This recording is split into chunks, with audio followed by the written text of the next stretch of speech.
뉴스타담 유튜브에 오신 걸 환영합니다.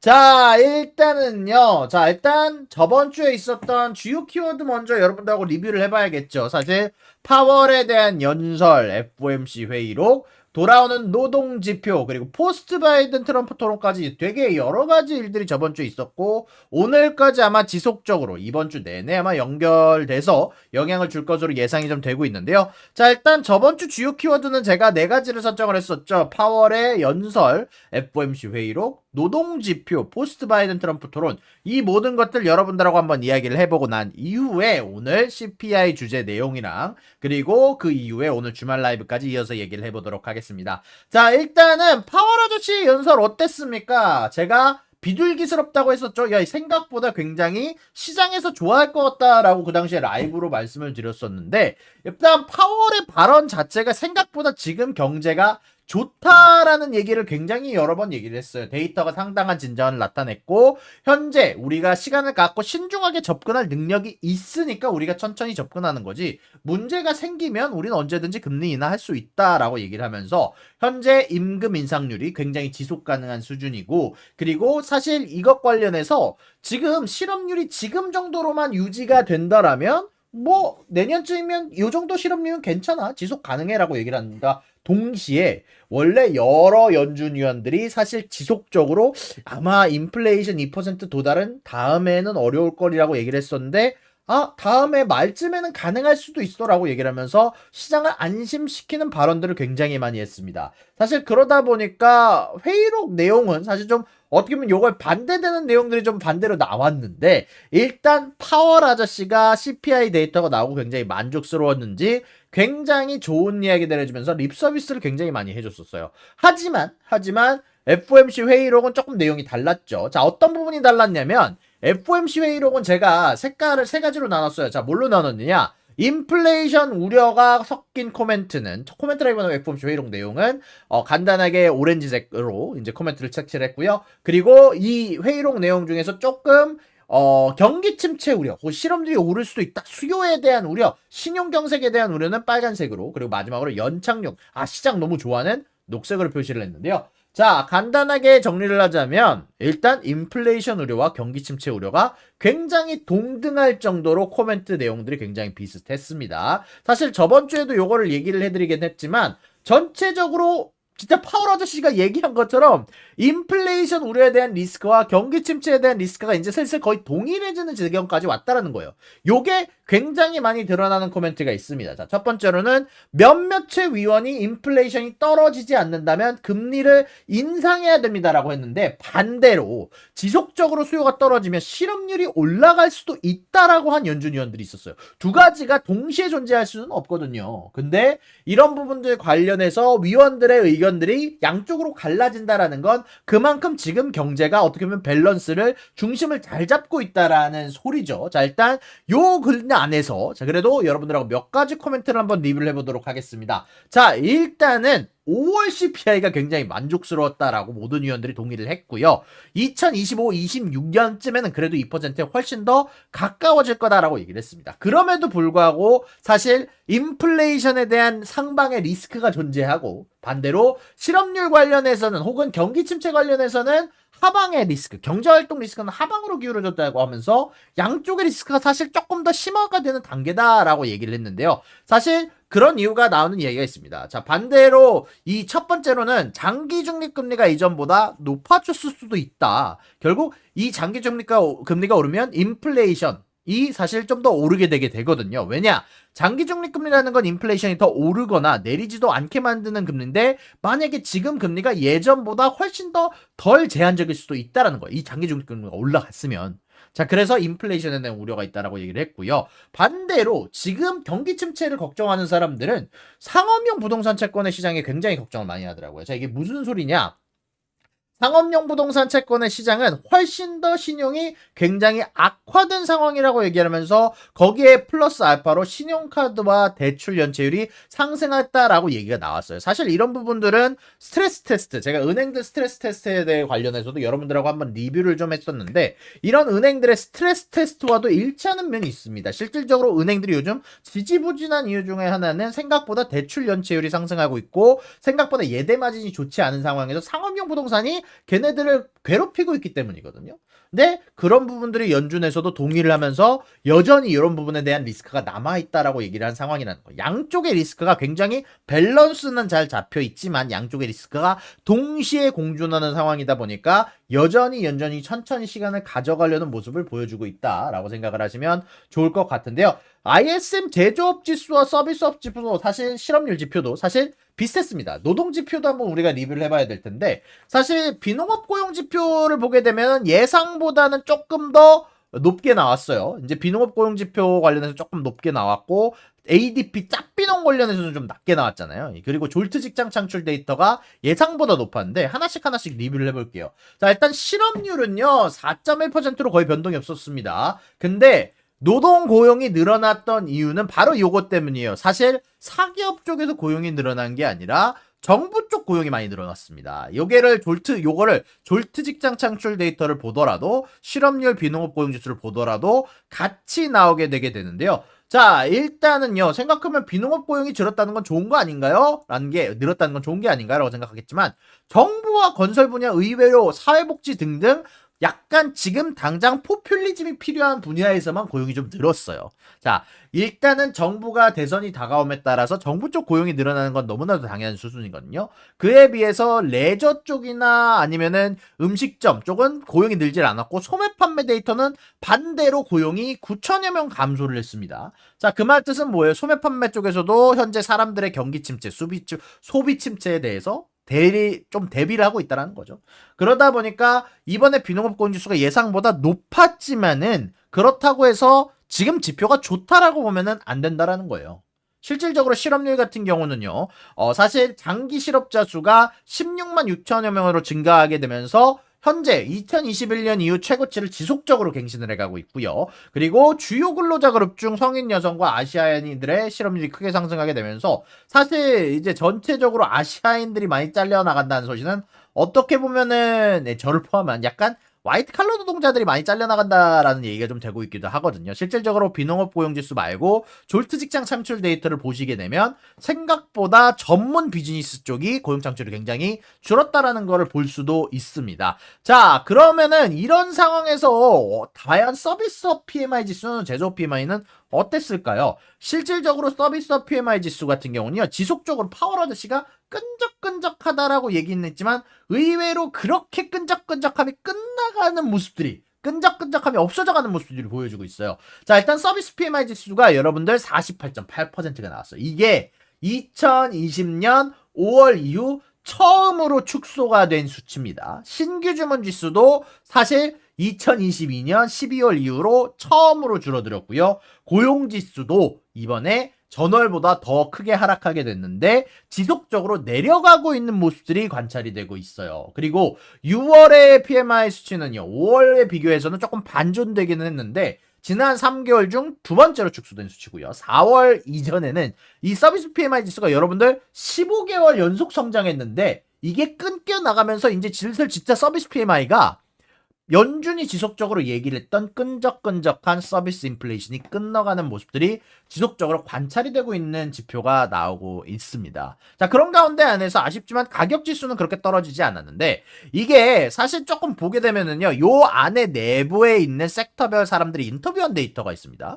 근데 이 인터뷰한 데이터를 보게 되면은요, 인플레이션 관련된 우려가 그래도 아직까지는 조금 더 높은 상황이 관찰이 되고 있고요. 실질적으로 여기에서 나오는 10개 회사들 중 약 7개에 해당하는 인플레이션 관련된 우려가 나왔고요. 동시에 경기 침체 우려를 발표한 쪽도 3개의 섹터가 해당이 됐는데 이건 사실 제조업에 약간 바로 반대되는 수치거든요.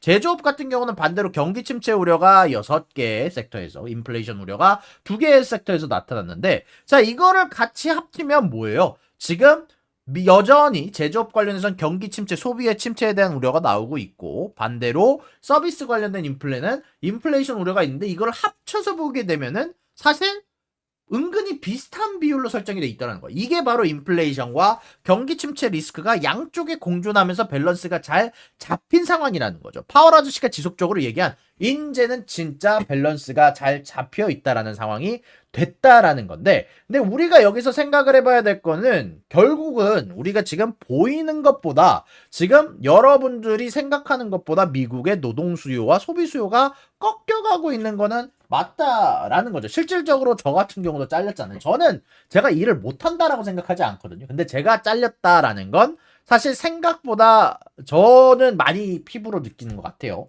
네, 물론 제가 자랑하는 건 아니다만. 근데 실질적으로 제가 잘릴 때가 되니까 노동 지표가 틱업했죠. 이제 노동 수요가 줄어들고 있다는 지표가 틱업했는데, 자, 아무튼 이런 것처럼 노동 수요와 소비 수요가 꺾여가고 있는 모습이 완연하게 보이고 있고, 그럼에도 불구하고 연준 회의록의 이야기처럼 아니면 섹터별 이야기처럼 ISM 제조업과 서비스업 지표에서 인플레이션 상방의 리스크, 경기 침체 하방의 리스크가 나오고 있는데, 다만 섹터별로 여러 가지로 제조업 관련된 섹터는 침체 리스크가 더 많고 서비스업 관련돼서는 인플레이션 리스크가 조금 더 남은 상황인데, 이게 상당한 균형을 잇고 있다 보니까 사실 이 모든 것들을 한 번에 잡기는 어려워요. 나는 이게 사실 파월이 얘기하고 싶었던 분야인 것 같은데, 이게 인플레이션이 일어나고 있는 분야하고 침체가 일어나는 분야하고 다르다 보니까 이걸 동시에 잡기가 굉장히 어렵다 보니까 파월 아저씨가 계속 뒤로 밀리는 모습이 나오는 것 같은데, 이게 상당히 균형이 그래도 잘 잡혀가는 모습이 나오고 있고, 다만 그럼에도 불구하고 빠른 실업률이나 가격 급등이 나오지 않고 있거든요. 이게 의미하는 거는 뭐냐면, 안 그래도 이걸 한국경제에서 뉴스 제목을 이렇게 뽑았더라고요. 걱정스럽지 않지만 걱정스러운 노동지표라는 말이 나왔는데, 저는 이게 너무나 동감 갔던 것 같아요. 분명히 이거 연착륙에 가까운 지표고 여러모로 골디락스에 해당하는 지표라고 볼 수도 있는데, 이거 구린내가 나네, 요런 지표다라고 얘기를 할 수 있을 것 같은데, 제가 잘려서 그런 말을 하는 건 아니고 전체적으로 이런 노동 관련된 지표를 보게 됐을 때 조금 아쉬운 부분이, 조금 이거 힘든가?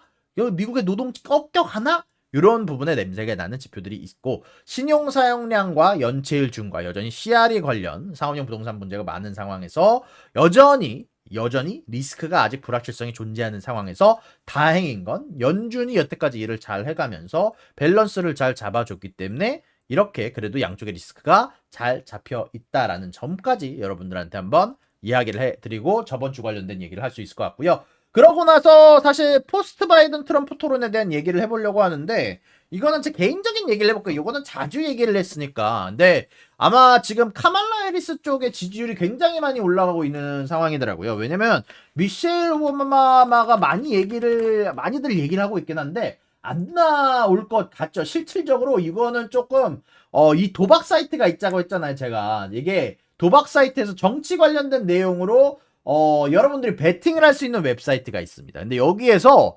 바이든 대통령이 과연 쫓겨날까라고 하면 이제 그만둘까, 아니면은 앞으로도 계속 바이든 대통령이 대통령을 뛸까라는 질문을 올렸어요. 예. 와, 이 질문을 올린다라고 생각을 했는데, 네, 올렸습니다. 우와, 바이든 대통령은 조금 빡칠 것 같은데, 자, 근데 이렇게 보니까 실질적으로 이 확률이 굉장히 많이 올랐습니다. 이게 베팅 사이트가 사실 얘네들이 무시할 수 있는 수준이 아니거든요. 근데 카말라 해리스가 대통령 후보로 어마어마하게 올라왔습니다. 한피디님 안녕하세요. 감사합니다. 자, 일단 이렇게 보시는 것처럼 조 바이든 대통령이 민주당 내에서 원래 압도적으로 대통령 후보로 나올 것이다라는 얘기가 많았는데, 카말라 해리스랑 동점의 지지율을 가져가는 상황입니다.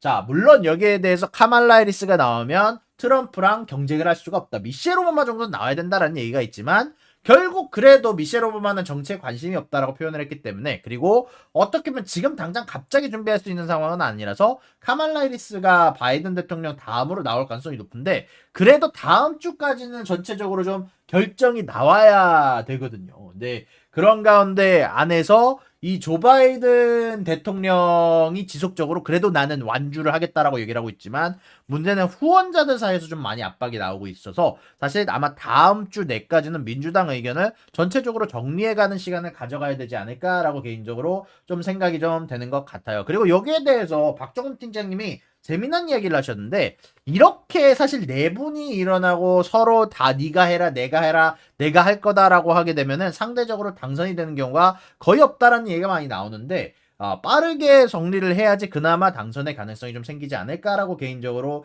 생각하기는 하는데 앞으로 지속적으로 대선 관련된 이야기 나오는 대로 여러분들한테 한번 알려드리도록 할 거고요. 그리고 나서 이제는 여러분들이 가장 기대하시는 이번 주 주요 키워드들 하나씩 리뷰를 해볼게요. CPI 인플레이션은 제가 요거 다 끝나고 요 주말 라이브 주제로 갖고 왔기 때문에 이거는 따로 뒤로 뺄 거고요. 일단 이번 주 주요 키워드 4가지가 있는데 하나는 CPI 인플레이션 지표, 은행들 어닝 이번 주부터 시작합니다. 마운트 국수가 코인 상환을 시작을 했고 독일이 코인을 매각을 하고 있다라는 소식이 전달이 됐어요. 실질적으로 코인 가격도 지속적으로 57,000달러를 못 뚫고 내려오는 모습이 나왔는데 무튼 이런 부분들에 관련해서 좀 얘기를 해볼 거고요. 그리고 파월의 의회 청문회까지 이번 주 주요 키워드 4가지를 선정해봤습니다. 자 일단 이것 말고도 근데 이번 주 스케줄들을 보게 되면은요.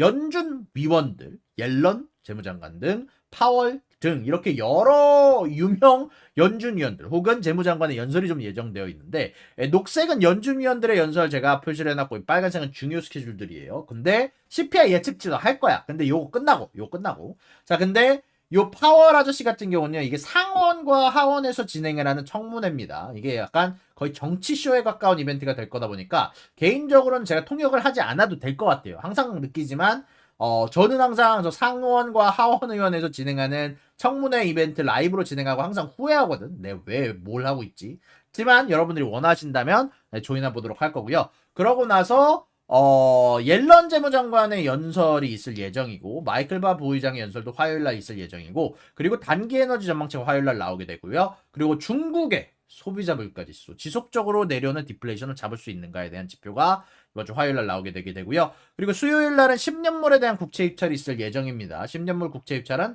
다들 아시다시피 경제에 굉장히 중요하죠.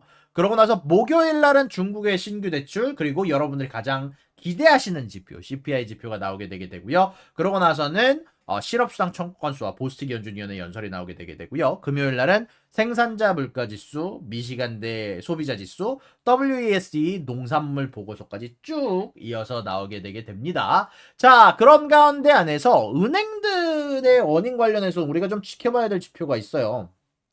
사실 은행들 같은 경우는요. 경제의 바로미터라고 불리는 지표들이란 말이에요. 결국 은행들이 무너지면 경제가 무너진다라는 얘기가 나오는 만큼 은행들 내에서 얼마만큼 대출이 있었는지, 얼마만큼 얘네들이 부동산을 잃었는지, 얼마만큼 예대마진을 가져간지 굉장히 지금 시장의 상황에 대해서 얘기를 해줄 수 있는 지표가 굉장히 많이 나옵니다. 그래서 연준에서도 맨날 스트레스 테스트를 진행을 하잖아. 얘네들이 얼마나 버틸 수 있나. 이런 것들을 실질적으로 보여줄 수 있는 지표, 그리고 각각의 수장들이 생각하는 지금 어디까지 와 있는가에 대한 지표가 이번 은행들 어닝을 통해서 발표가 되게 됩니다. 근데 현재 많은 애널리스트나 기관들은 9월 이날을 예상을 하고 있는데 그 말 뜻은 은행들이 생각보다 버티지 못할 수도 노동시장이 못 버틸 수도 있다라고 생각한 사람들이 많다라는 거죠. 무튼 요렇게 생각하시면 좋은 상황이고요. 그리고 코인 급락 사태 요거는 사실 마운트 국스가 지속적으로 비트코인에 대한 상환을 피해자들에게 상환을 시작했다라고 해요. 실질적으로 돈인과 비트코인이 이제 전달이 되고 있다라고 얘기가 나왔고 이게 무슨 사태냐면요. 마운트 국스가 일본에 있었던 거래소인데 얘네가 해킹당하게 되면서 망했습니다. 망했는데 사실 피해자들이 자신이 맡긴 돈에 대한 구제는 받아야 될 거 아니야. 그래서 이거에 대한 구제를 열심히 진행을 하다가 어제부턴가 비트코인 상환이 시작이 됐고요. 그 비트코인 물량이 쏟아져 나오게 되게 되면서 라방 맞아요. 자, 그러고 나서 독일의 물량까지 합쳐지게 되면서 아니 에디님은 라이브 안 하고 안 주무세요? 여기 미국이라 새벽 2시인데 주무셔야 될 텐데. 자, 무튼 이 마운트 국스 사태와 독일 사태가 겹쳐지게 되면서 여기에 대해서 저친선이 야 그만 팔고 나한테 팔아. 야 시장에서 그만 팔고 차라리 나한테 팔아서 비트코인 하나 막자라고 얘기를 했지만 거들떠 안 보면서 사실 전체적으로 지금 비트코인 가격이 많이 떨어져 가게 되면서 동시에 청산들이 나오게 되면서 많이 떨어졌던 걸로 예상이 되고 있고 이번 주 내내 여기에 대한 영향을 받지 않을까라고 생각이 좀 들게 됐던 것 같아요. 자, 그리고 그러고 나서 파월 의장의 청문회 다시 말씀드리지만 그렇게까지 중요한 부분은 없을 것 같습니다. 아직 CPI 예측 안 했습니다. 자, 일단은 파월 의장의 청문회 다시 말씀드리지만 항상 정치적인 쇼라가 많이 포함이 됐다라고 생각을 해요. 항상 민주당이든 공화당이든 지네들이 물어보고 싶은 질문만 하거든. 트럼프가 당선이 되면 인플레이션 오를 거라고 생각하지 않습니까? 이렇게 물어보겠지. 공화당 쪽에서는 바이든 대통령이 지금 전체적으로 인플레이션을 유발하고 있다라고 생각하지 않습니까? 이렇게 물어보겠죠. 이제 전체적으로. 자, 그러고 나서 이런 이야기들이 계속 청문회에서 얘기가 나오게 될 텐데 개인적으로 생각했을 때는 아마 다른 연설이나 22연설만큼 중요한 역할을 할 것 같다라고 생각이 좀 들지는 않습니다. 그러다 보니까 각자 여러분들 판단하시길 바라고요. 저는 여러분들이 원하시면 라이브를 통해서 번역을 해드리도록 할 거고요. 자, 그러고 나서 나머지 이야기 몇 가지 더 이야기하고 CPI 이야기로 넘어가 보도록 할게요. CPI 이야기 할 겁니다. 자, 일단은 엔비디아 투자 의견 하향 소식이 나왔어요. 엔비디아 투자 의견 하향 소식. 물론 애널리스트들 100명이 있으면 고작 한두 명만 하향 이야기가 나오고 있다라고 얘기가 나오는데 사실 그럼에도 불구하고 엔비디아라는 이 어마어마한 회사에 투자 의견 하향 조정 소식이 나왔다라는 건 정말 이례적이죠. 이례적이죠. 그러다 보니까 요거에 관련해서는 저도 여러 번 언급을 드렸는데 엔비디아가 저도 사실 조금 이제는 지지부진할 시기가 왔다라고 생각이 좀 들기는 해요.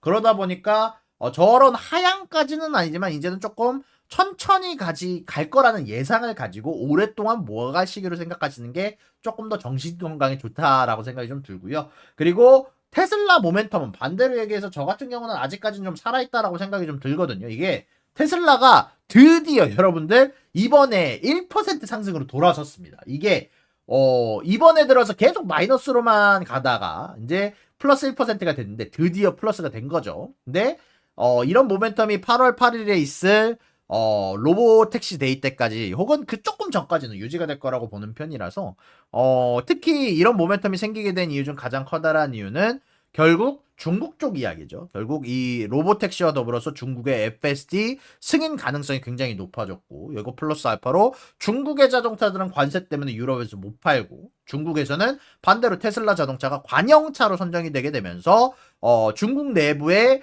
정부 관련 공직인들이 쓸 수 있는 자동차가 됐거든요. 그러다 보니까 테슬라에 대해서 상당한 신뢰도가 올라갔다. 중국 내에서 올라갔다라고 평가받을 수 있고 실질적으로 인도량도 BYD보다 잘 나오게 되면서 모멘텀이 조금 더 추가적으로 쌓였다라고 생각이 좀 드는데 다시 말씀드리지만 그렇지만 저는 그럼에도 불구하고 8월 8일 날은 조심하셔야 된다라고 생각하니까 저는 로보택시 조금 나올 수 있을까 하고 의구심이 들거든요. 그래서 각자 여러분들이 알아서 판단하시길 바랍니다. 그리고 얼리 프라임데이 여러분들 시작을 했습니다.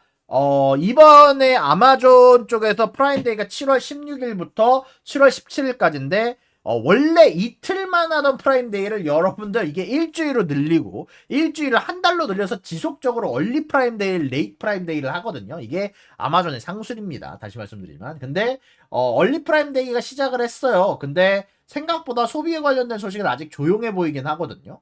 그래서 이번 프라임데이를 통해서 여러 소비 지표를 알아볼 수 있는 시간이 될 것 같다라고 생각이 좀 듭니다. 실질적으로 이 프라임데이 기간 동안 얼마나 많은 사람들이 소비를 할지, 만약에 소비가 많다면 인플레이션 우려가 올라가고 경기 침체 우려가 내려가겠죠. 무튼 이런 부분들이 여러분들 오늘부터 이번 주부터 좀 지속적으로 눈을 켜고 관찰을 하셔야 될 부분이다라고 생각이 좀 들었던 것 같습니다. 구독과 좋아요는 사랑입니다, 여러분. 유사남의 구독과 좋아요를 눌러주세요. 그리고 여기 있는 비디오도 여러분들을 위해 준비한 거니까 여러분들이 항상 살펴봐 주시면 감사하겠습니다.